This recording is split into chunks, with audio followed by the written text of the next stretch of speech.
Ma table, là, c'est là où on plume, on dégraisse. Tout ça, ça se passe ici? Tout se passe ici. OK. Toutes mes chevreuils, on s'installe, on plume ici, les têtes de chevreuil, le panache de chevreuil, un ours, tout.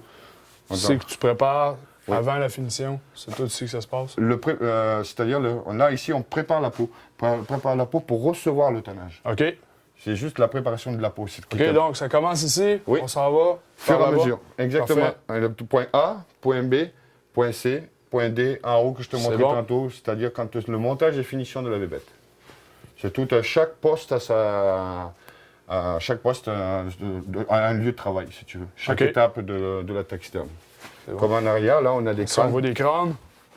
Des crânes d'ours noirs, ours polaire, 10 pieds. Ça, c'est un 10 pieds, ça, c'est un 8 pieds. Je le sais, étant donné la grosseur, parce qu'on les a faites, on les a plumés, on les a tannés. Ours polaire. Un ours polaire. Regardez-moi ça. Ça a des jolies petites dents. Pas dans mon corps, en tout cas. Ça, c'est un 6 pieds, ça. Là, ils sont en train de... En finition.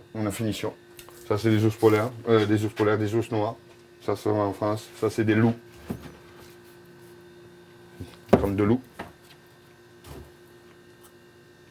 On le voit, là, il commence à être usé. Ça commence à être un vieux monsieur, ça. Là, c'est un mouflon manchette. Ça vient d'Europe, ça vient pas d'ici, ça, malheureusement. Il y a encore des crânes d'ours polaires. Ils sont gras, là, il faut les tremper dans de l'acétone pour leur enlever tout le gras, là. Voilà. On plume nos bébêtes ici. On prend nos bébêtes, par exemple un lynx, quand on veut le plumer. Comme je vous disais tantôt, qu'il ne faut pas que ça touche au sol. Hop, on tire notre affaire, on met la pâte ici, il dégèle tranquillement. Okay. Il est à l'air libre, parce qu'il dégèle à 100%, c'est-à-dire que tout, il dégèle normalement.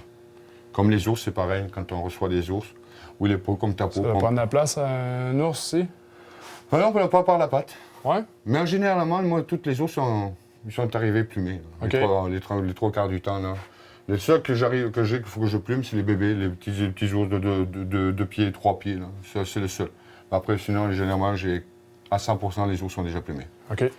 Donc, dégraissage, on apprête les peaux ici. Oui. On les prépare pour le tannage. Oui. Ensuite, le barattage. Barattage. Une fois le barattage terminé. Le barattage terminé, on monte en haut. Là, c'est le montage de tête d'orignal, tête de chevreuil, n'importe quoi, tête d'ours, ton tapis d'ours. Hop, montage, c'est le montage en haut. C'est bon. Tu viens me montrer ça en haut? Oui, on y va. Parfait. Go. OK.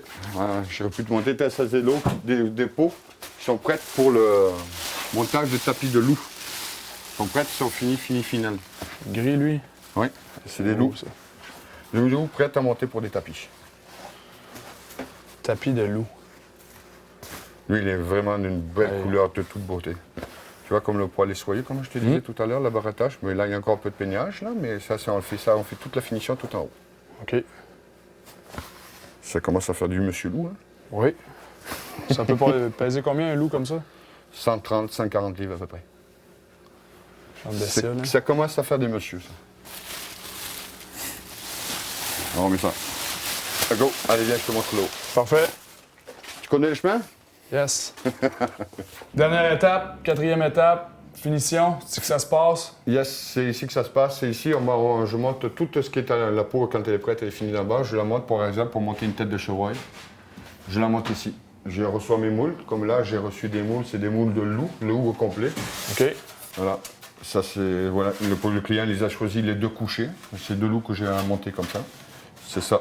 Comme les têtes de chevreuil, pareil. Voilà. C'est ça, une tête de chevreuil. Je reçois mes moules. Je monte ici avec mon piédestal qui est derrière toi. Qui est devant toi, d'ailleurs. Je travaille devant le monde. Là. OK, c'est ça, c'est tout vitré. Les gens peuvent te regarder travailler. Tout est vitré. Comme ça, là, elle doit être presque terminée. Là, ils sont à phase finale, c'est-à-dire la finition de l'œil, du nez, de la bouche, des oreilles. Okay. Là, je vais commencer hier, puis j'ai pas eu le temps de finir, malheureusement. Puis après, il faut que je repeinture tout ça, là, la couleur qu'il faut. Okay. Comme le nez, mettre les gouttes, remettre tout du vernis par-dessus, tout ça, là, vraiment, donner l'attitude que c'est un vrai chevreuil vivant, comme s'il était vivant. Donc tu vois, regarde devant toi, tu as les peintures, mes peintures, tout ça. plein de peinture. Ouais. Et puis là, j'ai mon piédestal. C'est ici que tu travailles. Ouais, mon piédestal. Là, je mets mes têtes d'orignal ou têtes de chevreuil, n'importe tout ce qui est tête. Puis j'ai de la clarté, énormément de clarté qui est importante, c'est celle du jour, qui est la meilleure. OK. Et là, tu joues beaucoup mieux pour corriger toutes mes erreurs. Avec mes photos de référence qui sont là. Ça donne toujours, il faut que ça reste. Les bonnes couleurs, tout ça. Exactement ça, comment il est ton œil, comment il fonctionne. Il faut apprendre à connaître ton animal et l'autonomie de ton animal. Comment il réagit, où tous les points de poil vont. C'est de donner le... Donc la finition, c'est assez minutieux. Ah oui, c'est des heures et des heures de Des finition. heures? Ah, comme un poisson. C'est la plus longue étape, la finition? Oui. Ouais. Pour moi, personnellement, oui, parce que je prends mon temps. Quand je fais la finition, je monte les chevreuils, j'en monte 4 d'un coup. Je monte, comme tu peux constater, il y a un 2, il y a notre piédestal 3, de l'autre côté 4. Puis je fais mes 4 chevreuils, j'en ai pour la journée. OK. Je prends mon temps, je coule étape par étape, tranquillement, et faire une belle job. La finition est importante parce que c'est ça la réussite de ton chevreuil, quasiment aussi, souvent, les 3 quarts du temps. Il faut que tu lui donnes l'air d'être vivant. C'est ça qui est important. C'est là qu'il revit. Exactement ça. Là, tu lui donnes une deuxième vie à ton trophée. Et une fois que c'est parti d'ici, les clients... J'appelle mes clients, puis ils viennent les chercher, je les installe dans mon showroom, ou j'en laisse ici, je les laisse pendre ici, ou je les peins je les accroche sur mes panneaux roulants. Comme là, tous mes trophées, les trophées de chasse, c'est-à-dire les panaches, je les accroche là surtout. C'est bon. Puis go. Puis là, après, j'appelle mes clients, puis ils viennent les chercher. Super. Il y en a qui traînent un peu des fois, là. Ouais. Il faut les rappeler 3-4 fois, mais bon. Éric, un gros merci. Ben, ça me fait plaisir. Plaisir de voir tes œuvres encore. Merci beaucoup. Puis d'apprendre là-dessus, c'est vraiment intéressant. C'est un art, puis c'est vraiment intéressant. Un gros merci. OK. Puis super bon travail. On espère avoir la chance de voir d'autres modèles encore. Oui, tu auras la chance. Le Grizzly, ben, tu reviendras faire un tour, le Grizzly au complet, qui fait à peu près 68 pouces de haut. Ça va être une très belle pièce. C'est bon.